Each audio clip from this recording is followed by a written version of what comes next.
تو اس نے اپنی خواہش پہ بے پناہ کنٹرول کیا، بہت زیادہ کچلا اپنی خواہش پر، تو اللہ اس کو سب سے بڑی محبوب چیز عطا فرما دیں گے قیامت کے دن کہ تو نے اپنی سب سے محبوب چیز کو قربان کیا. اس لیے کہ غصے کے وقت سب سے محبوب چیز ہی ہوتی ہے سامنے والے کا جبڑا پھاڑ دوں میں، سب سے محبوب چیز ہی، بشرطے کہ سامنے والا کمزور ہو. یہ بھی یاد رکھ، سامنے والا اگر طاقتور ہے تو پھر غصے کو کنٹرول کرنے پہ کوئی ثواب نہیں ملتا، کیونکہ وہ کنٹرول کرنا مجبوری ہے. پھر آئی بات سمجھ؟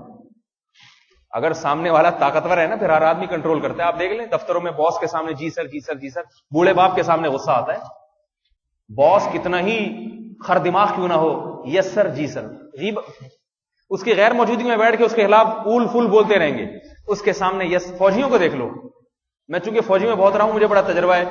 فوجیوں کو میں نے دیکھا ہے، بڑے بڑے افسران اپنے جو ماتحت لوگ ہوتے ہیں ان کو اتنی بےہودہ گالیاں دیتے ہیں، اتنی بےہودہ، اپنی آنکھوں سے دیکھا ہے میں نے.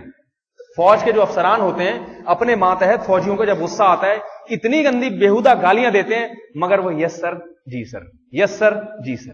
اس کو پتا ہے میں آگے سے بولوں گا تو اچھا نہیں ہے.